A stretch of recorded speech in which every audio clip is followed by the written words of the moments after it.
this is one thing I thought I wouldn't say, but this year, even AI companies are doing layoffs. And you might think, what? And it's like, what is going on?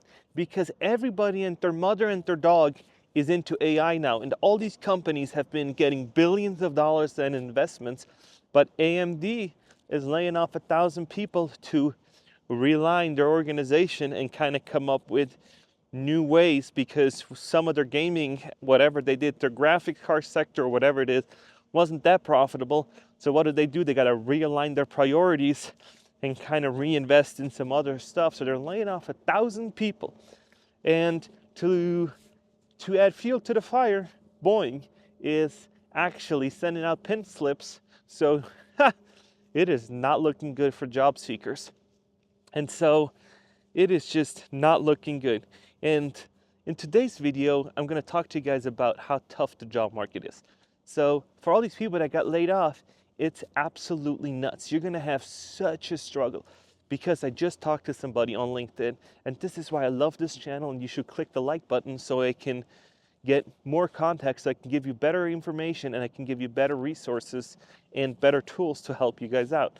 So click that like button and click share or subscribe. So I talked to somebody at LinkedIn today, and they showed me this great tool. It is called Talent. Talent Insights, that's what it was called.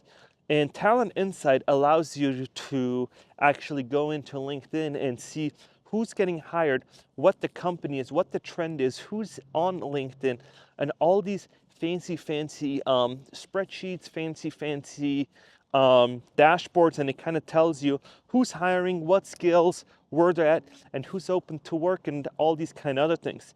So today I had a conversation with somebody, and they said, hey, you should really look at buying this tool. Unfortunately, the tool is $12,000 a year, and YouTube isn't paying me enough to actually cover the cost, or I would have purchased it.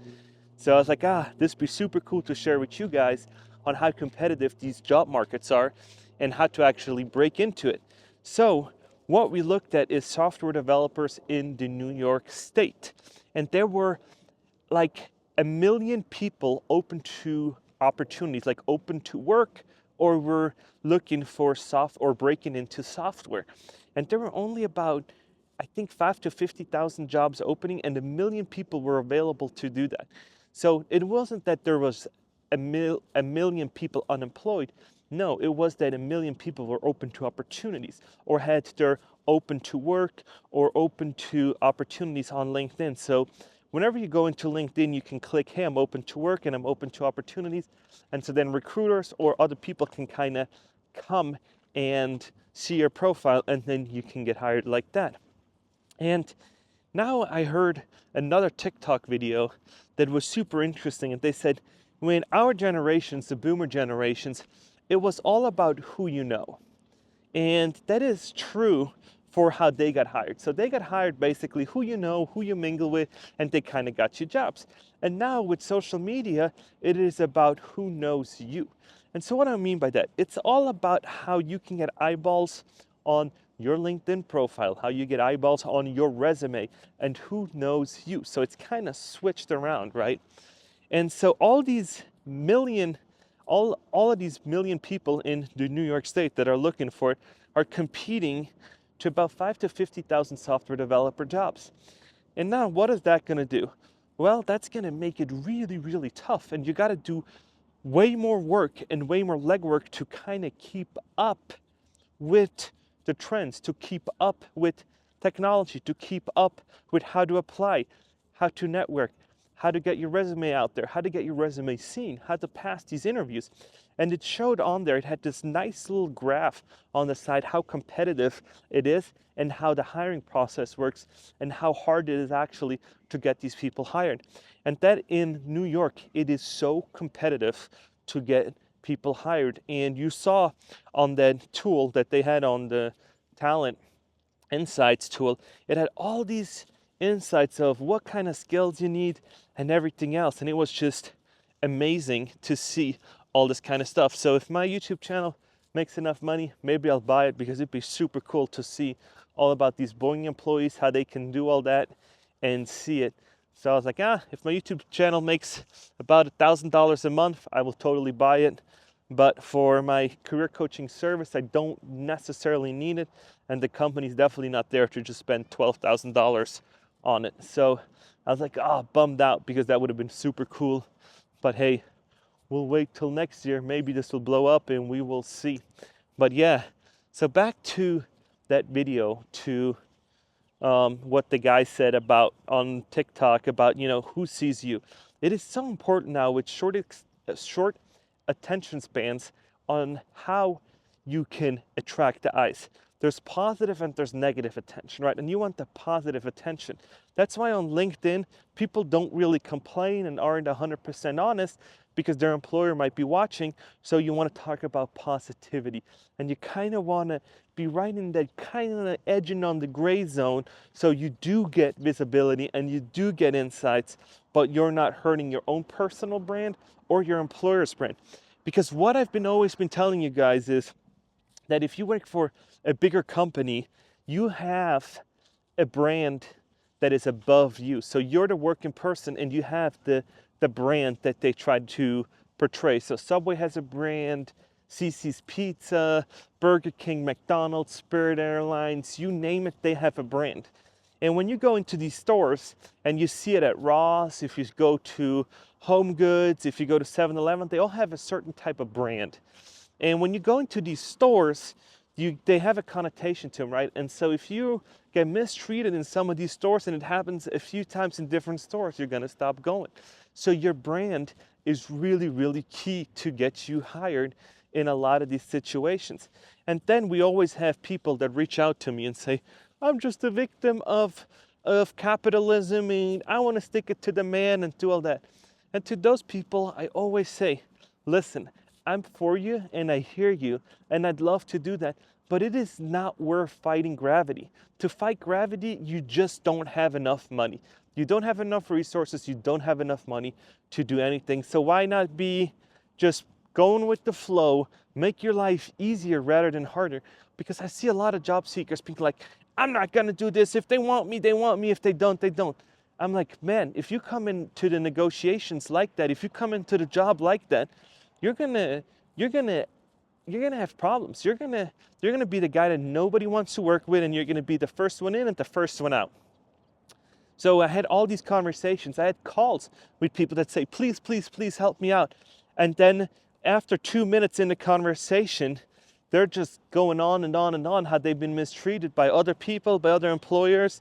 I was like, man, you need to see a therapist to get over it, and then kind of move on and say, hey, this is a shitty time in my life, and I've been there. I've actually been there. I've actually had a real shitty employer, and I've dealt with it, and it took me quite some time to get over it.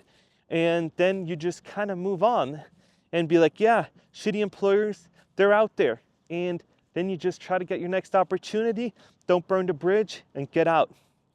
But you can't play the victim card. Nobody likes those victim stories anymore. It's over.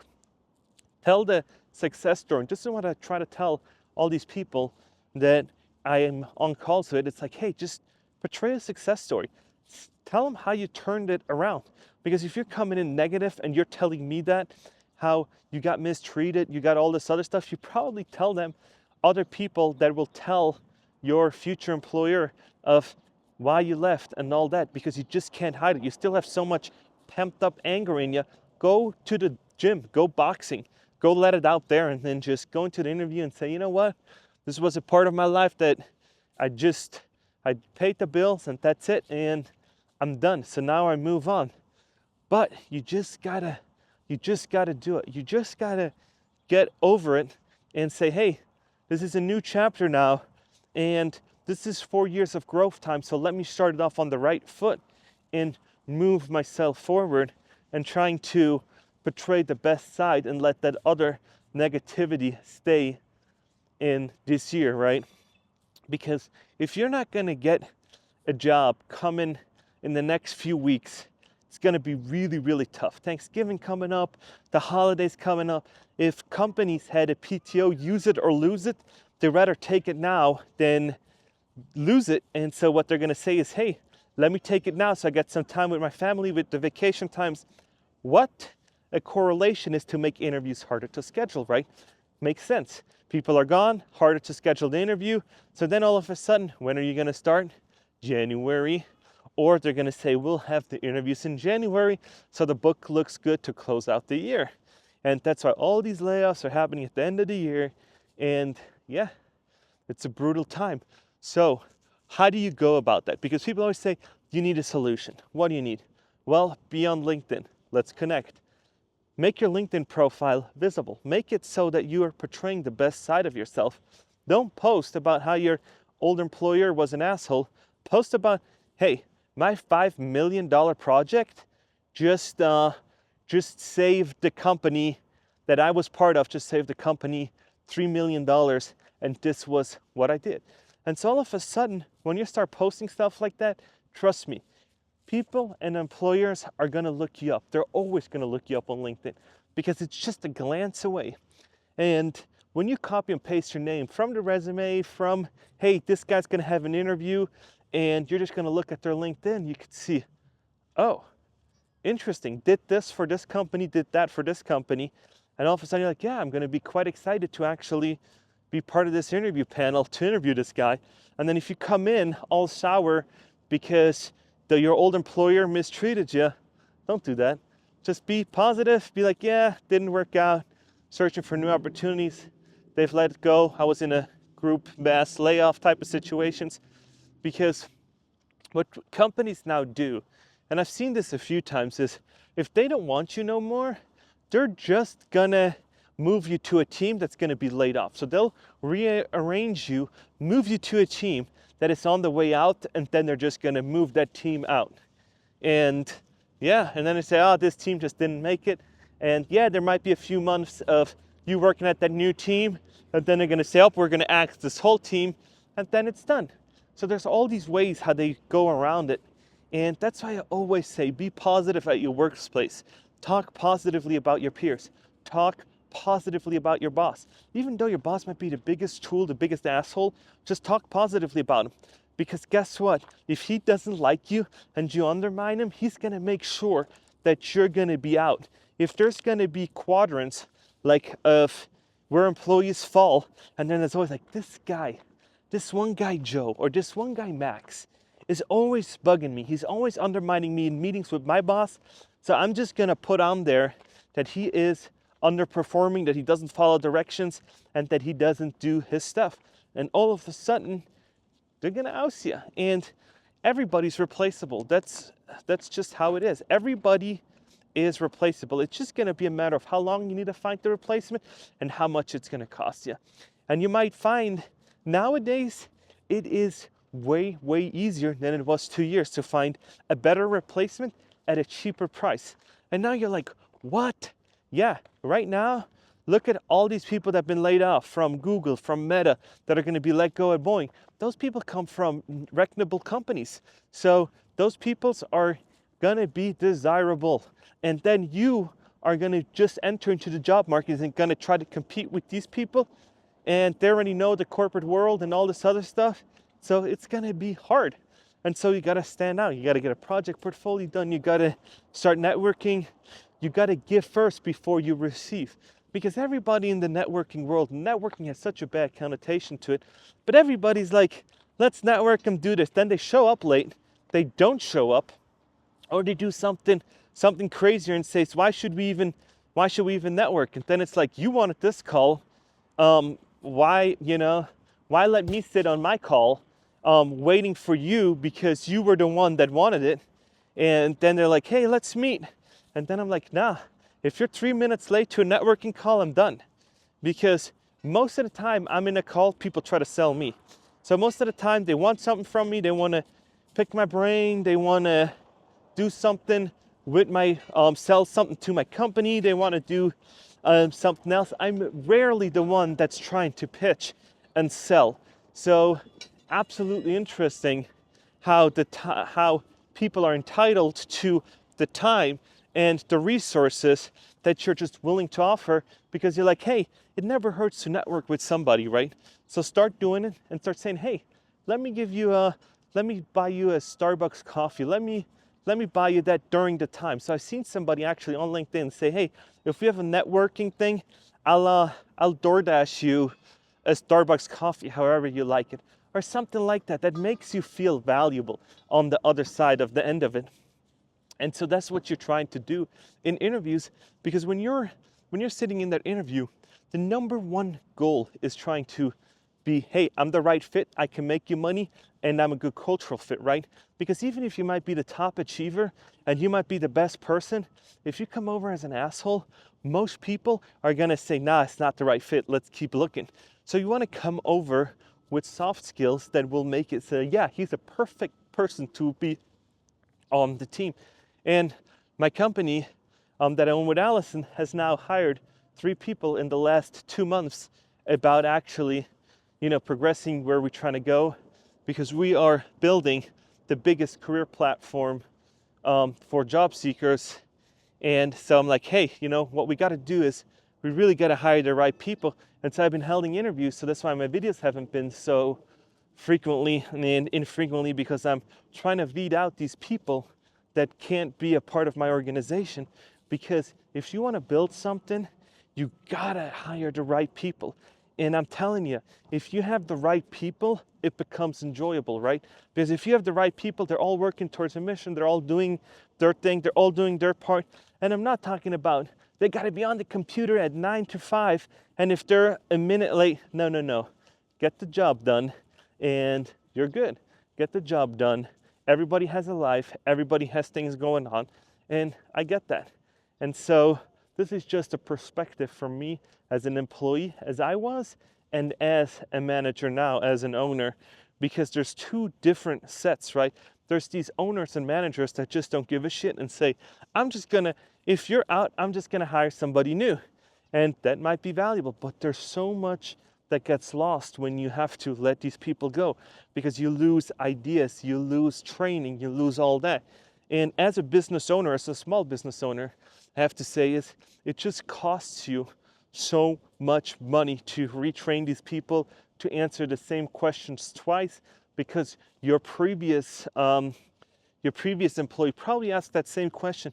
And even if you have good onboarding and you can take it out and you can write it down, there's always going to be people, different scenarios, same questions, right? So yeah, just interesting to see.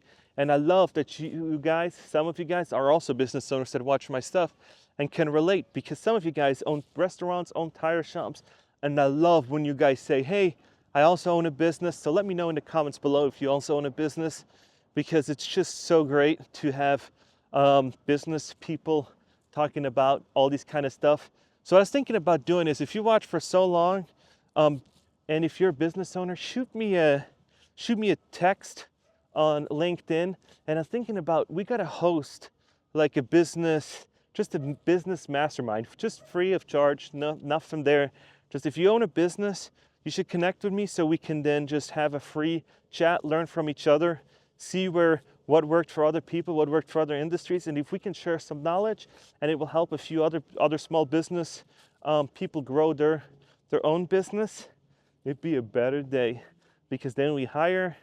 And what better place than in the United States to hire and make a living, right? So